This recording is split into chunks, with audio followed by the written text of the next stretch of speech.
Hello guys, welcome to my YouTube channel Education Net Aspirant. Today we discuss previous year question from paper 1 teaching aptitude. It is part 8. Question number 1. Which of the following statement best describes summative evaluation in evaluation procedure?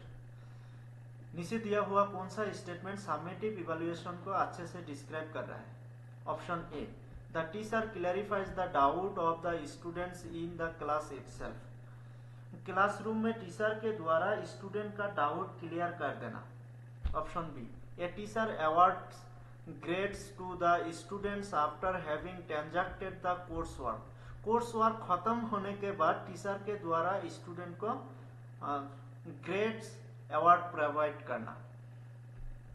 Option C, during interaction with students in the classroom the teacher provides feedback. Classroom interaction के दौरान teacher के द्वारा student को feedback देना। Option D, the learners motivation is राइज्ड by the teacher through a question answer session during feedback. Feedback के दौरान teacher के द्वारा लर्नर को मोटिवेशन देने के लिए क्वेश्चन आंसर सेशन करना। इसका करेक्ट आंसर होगा ऑप्शन बी। जब टीचर कोई भी कोर्स खत्म होने के बाद स्टूडेंट को अवार्ड दिया जाता है उसको बोला जाता है summative evaluation. After the course, कोई कोर्स खत्म होने के बाद जब इवैल्यूएशन किया जाता है तब उसको बोला जाता है समेटिव इवैल्यूएशन। तो इसका करेक्ट आंसर होगा option B, a teacher awards grade to the student after having transacted the course work. Summative evaluation में ग्रेड प्रोवाइड किया जाता है एंड ये होता है end of the course, course खत्म होने के बाद। उसके बाद question number 2, which of the following is said to occur without reinforcement of particular responses and seems to involve changes in the way information is processed. निम्नलिखित से में कौन सा पार्टिकुलर रेस्पॉन्स विदाउट रेनफोर्समेंट होता है और इसमें इंफॉर्मेशन संसाधित करने के तरीका में परिवर्तन शामिल होता है? Option A, passive learning.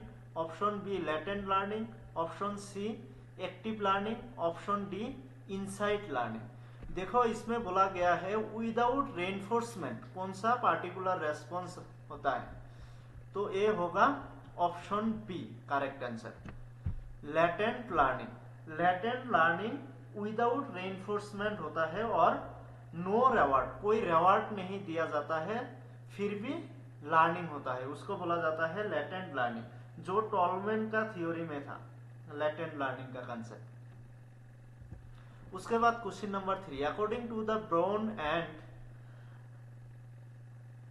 सियोफ्लेक्टेली Parker, which of the following are the elements of cooperative learning? Brown and सियोफ्लेक्टेली के अकॉर्डिंग कौन कौन सा कोऑपरेटिव लर्निंग का एलिमेंट्स है? A, individual accountability. B, demonstration. C, brainstorming. D, group processing. E, social skill. Choose the correct answer from the option given below. इनमें से देखो कौन कौन सा कोऑपरेटिव लर्निंग में आता है और कौन कौन सा नहीं आता है। पहले देखो कौन कौन सा नहीं आता है।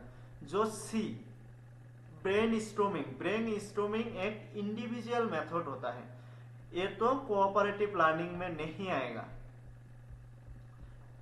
एंड जो बी, डेमोन्स्ट्रेशन मेथड, ये भी कोऑपरेटिव लर्निंग में नहीं आएगा। इसका मतलब individual accountability, group processing, social skill, ये तीनों कोऑपरेटिव लर्निंग का एलिमेंट्स हैं।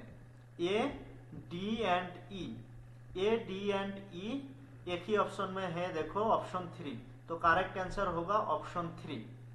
देखो ब्राउन एंड सियोफ्लेक्टेली के अकॉर्डिंग टोटल 5 कोऑपरेटिव लर्निंग का एलिमेंट्स है। एक होता है positive interdependence, social skill, group processing, individual accountability, face to face promotive interaction. ये 5 कोऑपरेटिव लर्निंग का एलिमेंट्स है। उसके बाद question number 4, given below are 2 statement. Statement 1, good teaching is formal in nature. Good teaching formal nature में होता है। Statement 2, there is no difference between teaching and learning. Teaching and training में कोई difference नहीं होता है। देखो ये दोनों ही ऑप्शन गलत है, क्योंकि good teaching in formal nature में नहीं होता है, वो इनफॉर्मल नेचर भी होता है।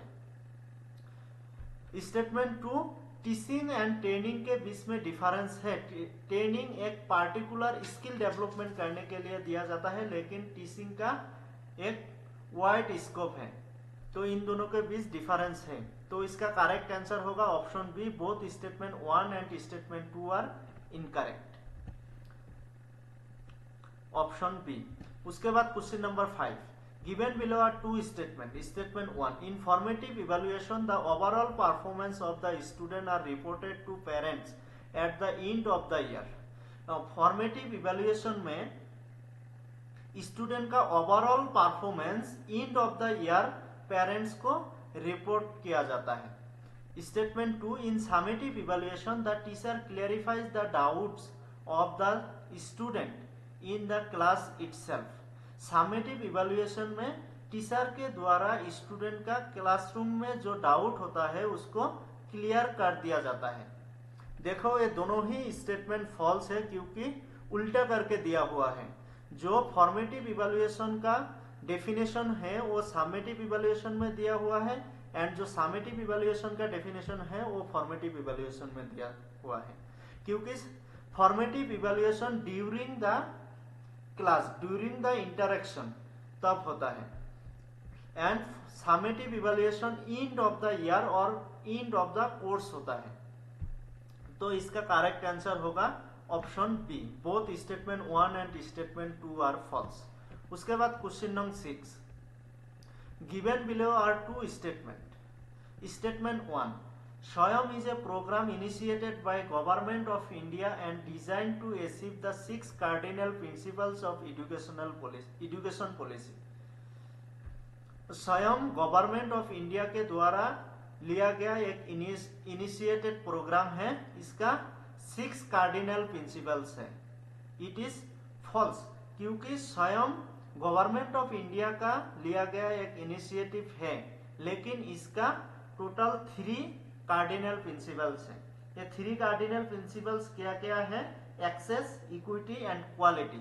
6 कार्डिनल प्रिंसिपल्स नहीं है। तो स्टेटमेंट 1 इज फॉल्स। उसके बाद statement 2, Swayam has been develop cooperatively by ministry of human resource development, now ministry of education, and all India council for technical education with the help of Infosys. देखो statement 2 also false. इतना दूर तक ministry of education तक तो ठीक था, लेकिन जो इन्फोसिस के बारे में दिया गया है ये सही नहीं है। तो इसका करेक्ट आंसर होगा option B, both statement 1 and statement 2 are false. उसके बाद question number 7, in which of the following OS Padlet online tool can be used. कहाँ कहाँ पैडलेट को यूज किया जाता है? A for creating virtual wall, B for uploading the file, C for collaborative work, D for posting the picture and text. Choose the correct answer from the option given below. देखो इसका जो 4 है ये चारों online tool Padlet के द्वारा कर सकते हो, पैडलेट यूज करके कर सकते हो। तुम वर्चुअल वॉल भी क्रिएट कर सकते हो, फाइल अपलोड भी कर सकते हो, कोलैबोरेटिव वर्क भी कर सकते हो, एंड पिक्चर एंड टेक्स्ट भी पोस्ट कर सकते हो। तो इसका करेक्ट आंसर होगा option 4, A, B, C and D. उसके बाद question number 8, given below are 2 statements. Statement 1, GSAT-30 satellite is used by Swayamprabha for the program telecast on the DTH channels. Statement 2, the programs of Swayamprabha are available on 24/7 basis.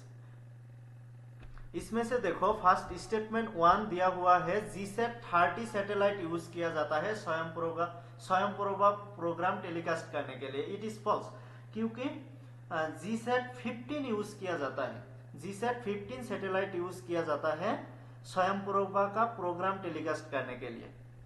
तो statement 1 is false. Statement 2 जो Swayamprabha 24/7 basis available होता है, it is true. Statement 2 is true. तो इसका correct answer होगा statement 1 is incorrect but statement 2 is correct, option D. उसके बाद question number 9, which period of learning shows no improvement in learning curve. कौन सा learning period में learning curve में कोई भी इम्प्रूवमेंट नहीं होता है? Option A irregular progress, option B spurts, option C plateau, option D initial stage. देखो इसका करेक्ट आंसर होगा प्लेटो, क्योंकि प्लेटो मतलब जो लास्ट स्टेज होता है बट टॉप होता है, सबसे टॉप में जो होता है, उसके बाद कोई ऊपर जाने का और प्रोग्रेस करने का और इम्प्रूवमेंट करने का कोई चांस नहीं है। उससे नीचे की तरफ आ सकते हो लेकिन ऊपर के तरफ नहीं जा सकते हो, क्योंकि वो ही लास्ट स्टेज है। तो इसका करेक्ट आंसर होगा प्लेटो। उसके बाद last question number 10, according to Herbart arrange the elements of pedagogy of teaching and learning in a sequence. Teaching learning pedagogy का जो एलिमेंट्स है उसको सीक्वेंस में लगाना है according to Herbart. A preparation, B association, C presentation, D application, E generalization. देखो जो Harvard का थ्योरी था उसमें पेडागोजी का जो एलिमेंट्स दिया हुआ था उसको सीक्वेंस में लगाओ। एट फर्स्ट क्या था? एट फर्स्ट था प्रिपरेशन मतलब ए फास्ट में आएगा।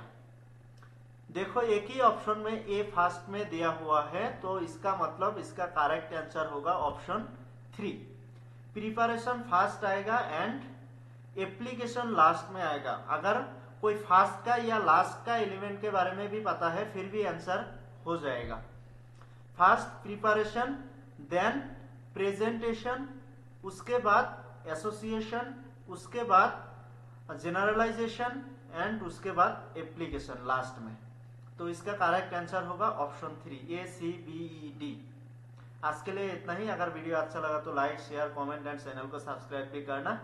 एंड चैनल में बहुत सारा PYQ का वीडियो दिया हुआ है, एग्जाम भी आ गया है तो जल्दी से वो सब भी सॉल्व कर लो, एग्जाम के लिए अच्छा रहेगा। Thank you.